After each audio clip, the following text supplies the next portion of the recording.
पास ना काम था ना सिर छिपाने को छत। लॉस एंजलिस एक जंग का मैदान बन चुका था। जब सारी जेलें मुजरिमों से भर गईं, तब शहर में रेड जोन बनाए गए जहां दंगे फसाद करने वाले लोगों को रखा जाता था। इस सब के बावजूद हमारे सैकड़ों जांबाज अपना फर्ज निभाते हुए शहीद हो गए। जब हालात मुश्किल हो तो मजबूत कदम उठाने पड़ते हैं। हमें मर्सी कोर्ट चाहिए और मैं दोनों पक्षों के साथियों से गुजारिश करूंगा कि वो साथ दें। 2 साल से चल रहे इस प्रोग्राम की वजह से ही आज आप चैन की नींद सो पा रहे हैं। अब हिंसक अपराधियों का फैसला आर्टिफिशियल इंटेलिजेंस करती है, जो सिर्फ इंसाफ करती है, तारीख नहीं देती। वो कानून, अदालत और जल्लाद तीनों का काम अकेले संभालती है। इस स्वतंत्र एआई अदालत में हर आरोपी गुनहगार माना जाता है जब तक वो अपनी बेगुनाही साबित न कर दे। एलएपीडी और उसकी क्वाडकॉप्टर टीम से मिले सबूतों समेत लाखों डेटा पॉइंट्स का इस्तेमाल करके मर्सी हर केस को बेहद गौर से परखती है। इस सिस्टम की शुरुआत के बाद मर्सी अब तक 18 लोगों को निष्पक्ष रूप से परख कर सजा दे चुकी है,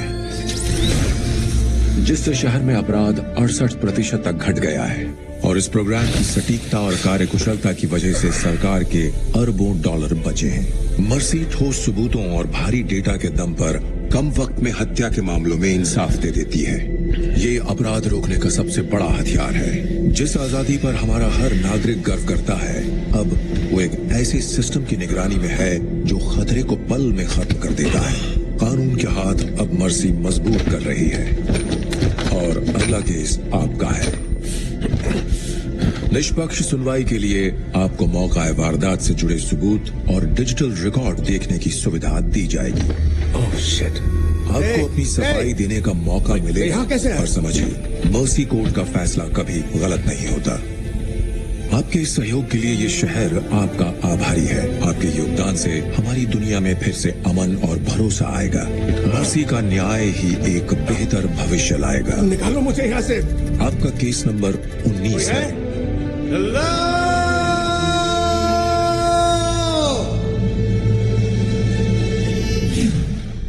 ये मर्सी कैपिटल कोर्ट है। मैं हूँ जज मैडिक्स। मैं आज आपके केस की सुनवाई करूंगी। क्या? नहीं, ये क्या कह रही हो? किस चीज की सुनवाई?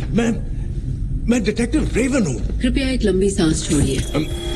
रुको जरा, एक सेकंड। पहचान की पुष्टि हो चुकी है। कृपया एक लंबी सांस छोड़िए। मैंने 8 लोगों को इस चेयर पर बिठाया है। मैं क्रिस रेवन हूँ, रॉबरी होमिसाइड से। मैं कोई अपराधी नहीं हूँ। प्लीज सांस छोड़िए मिस्टर रेवन। Thank you. अब आपके शरीर में अल्कोहल का स्तर सुनवाई के लिए ठीक है। नहीं रुको, मैं कब से बेहोश था? 5 घंटे 26 मिनट। आगे बढ़ने से पहले आपको ये शपथ लेनी होगी कि आप जो भी कहेंगे उसमें पूरी ईमानदारी और सच्चाई होगी। क्या? जरा रुको यार, एक सेकंड। ये सच नहीं हो सकता। मेरा विश्वास कीजिए, ये सच है। आपको शपथ लेनी अगर तुम्हें होगी। ये लगता है कि ये सच है तो तुम बहुत बड़ी गलती कर रही हो। अगर कुछ गलती हुई तो मैं उसे खोज निकालूंगी, पर उससे पहले आपको नियमों का पालन करना होगा। ओके, ठीक है, मैं शपथ लेता हूँ। क्या शपथ लेते हैं? यही कि मैं सब सच बोलूंगा। ओके? और लगे हाथ ये भी बता दो कि कौन सा सच बोल रहे हैं, क्योंकि जो कुछ भी हो रहा है वो। क्रिस्टोफर रेवन, आप यहाँ इसलिए हैं क्योंकि आपके ऊपर आपकी पत्नी के खून का इल्जाम है, निकोल रेवन का।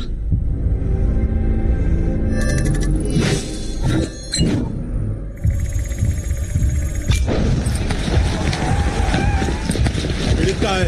रसोई घर है। तलाशी लो। हमें एक डॉक्टर चाहिए। क्या? और कोई है? नहीं, यहाँ कोई नहीं है, बस मैं ही हूँ। हम हॉस्पिटल पहुंच रहे हैं। डरिए मत, आप ठीक हैं? मेडिकल टीम पहुंच गई है। पल्स चेक करो। फीमेल और चाकू का है, अनजान हमलावर। मैम डरिए मत, आप ठीक हो जाएंगे। जितना हो सके उतना शांत रहें। ये किसने किया आपके साथ? कौन? ये नामुमकिन है। Oh my God. अब ये कोर्ट आपके और पीड़िता के बीच के गहरे संबंधों पर प्रारंभिक बयान पेश ओह माय करेगी, गॉड। जो इस बात पर समाप्त होता है कि उस समय घर में सिर्फ आप ही निकोल के साथ मौजूद थे जब उसकी चाकू से हत्या की गई। झूठ बोल रही हो तुम। आप खुद भी इसकी जांच कर सकते हैं। आपके लिए वॉइस कमांड और टच सेंसिटिव कंट्रोल्स उपलब्ध हैं। ओके।